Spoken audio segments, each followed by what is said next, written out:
My name is Sophia. For years, I lived in what most people would call a dream.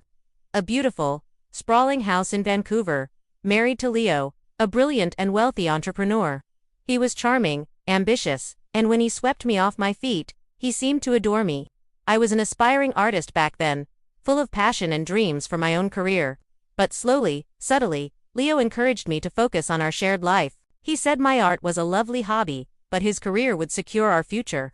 Before I knew it, my own aspirations had faded into the background, like a watercolor left out in the rain.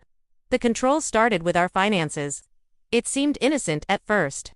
Leo insisted on managing everything, telling me I shouldn't have to worry my pretty little head about boring numbers. He gave me a credit card, but it was for household expenses only. Any personal purchase, even something small, had to be approved. Soon, I was in the humiliating position of having to justify every penny. I'd have to ask for money for a new pair of shoes or art supplies, things I could have easily afforded myself just a few years prior. The humiliation was a slow poison. He'd make me explain why I needed something, often ending the conversation with, "Do you really need that, Sophia? Our shared future is more important than frivolous spending." It was never about the money. We had more than enough. It was about power. It was about making me feel small and dependent. My best friend, Anya, a sharp as-attack lawyer, saw the red flags from a mile away. "Sophia, this isn't normal," she'd warn me over coffee. "He's isolating you. You need your own financial independence," but I was still caught in his web. Convinced his control was just a misguided form of protection, a strange way of showing he loved me. Over time, my self-worth completely eroded. I was an intelligent, capable woman, yet I found myself rehearsing a speech just to ask for $50 for a new canvas. Leo's constant questioning and judgment chipped away at my confidence, making me feel utterly incapable of managing my own life. I became anxious and withdrawn, always walking on eggshells, terrified of his disapproval. The real turning point came when I decided to take a small step toward regaining my old self. I secretly applied for a part-time job as a gallery assistant. It wasn't about the money. It was about connecting with the art world again, about feeling useful. But Leo found out. I'll never forget the look on his face. It wasn't anger, it was a chilling, possessive smile. "Sophia, darling," he said, his voice deceptively calm. "We've discussed this. We don't need your income. It would reflect poorly on me, on my position. Besides, your place is here, supporting my life, our life." He never explicitly forbade it, but the threat was clear. If I took the job, he would withdraw his affection, his warmth, leaving me in a cold, silent mansion. I gave up. The fight went out of me. But then, one evening, something shifted. I had to ask him for cash for a dentist appointment, and the familiar wave of shame washed over me. As he lectured me about preventative care to avoid such costs, a cold, rational clarity cut through the fog of my emotions. This wasn't love. This was a financial prison. All my anger, my sadness, my fear, they were just feeding the cycle. To break free, I couldn't fight him on his terms, with emotion. I had to move beyond emotion and operate with pure, cold, strategic logic. My revenge wouldn't be loud or dramatic. It would be a quiet, methodical dismantling of his control. My mission began. I started secretly researching, devouring online courses on financial literacy and basic business law during the hours he was asleep or at the office.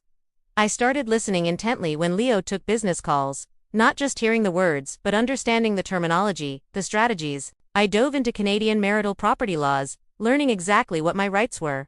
My quiet war had begun. Next, I needed capital. I looked at the art I had created years ago, pieces that were gathering dust. I started selling some of my older, more valuable paintings online, using a discreet platform. The money went into a hidden bank account that Anya helped me open. It wasn't a fortune, but it was mine. It was the seed of my new life. Anya also connected me with a compassionate financial advisor, Mr. Davis, who specialized in high-net-worth divorce cases. He was my secret weapon, helping me understand the legal battlefield I was about to enter. With my secret funds, I invested in myself.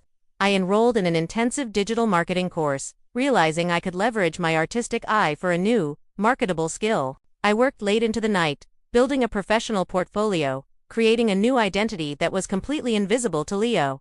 My art studio, once a place of frustration, became my command center. Finally, the day came. I had secured a remote job offer. I had my nest egg. I had my legal team on standby. I sat Leo down in our perfect living room. He probably expected another meek request for money. Instead, I handed him a perfectly composed legal document. "Leo," I said, my voice as steady as steel, "I'm leaving. And according to this, I'm entitled to a fair division of our marital assets." His shock was absolute. For a second, he was speechless. Then he defaulted to his old tactics. His voice rose, a mix of anger and panic. "Sophia, don't be ridiculous. You can't manage money. You'll be broke in a month." I didn't flinch. I met his gaze, not as a supplicant, but as an equal. "I'm not asking for your permission, Leo. I'm informing you of my decision, and I have a job. A real one, with my own income." The legal battle that followed was ugly, but I was prepared. Anya and Mr. Davis were my pillars. Leo's attempts to control the narrative, to paint me as incompetent and frivolous, shattered against the wall of my quiet, strategic independence. He had expected an emotional, messy fight. What he got was a calculated, legal, and unstoppable exit. Today, I live in a smaller, sun-filled apartment. My art studio is a vibrant, creative mess, and I wouldn't have it any other way. I'm building my own digital marketing agency, and I have never, ever had to ask anyone for permission to spend my own money. My self-worth isn't tied to a man's approval or a bank statement. My revenge wasn't about making him suffer. It was about taking back my life, my voice, and my right to define my own worth. It was the quiet, undeniable power of reclaiming my independence. The greatest lesson I learned is that financial abuse thrives on ignorance and fear. The most powerful move you can make is to arm yourself with knowledge and build a life where you no longer need anyone's permission to be free. Thanks for listening, and don't forget to subscribe.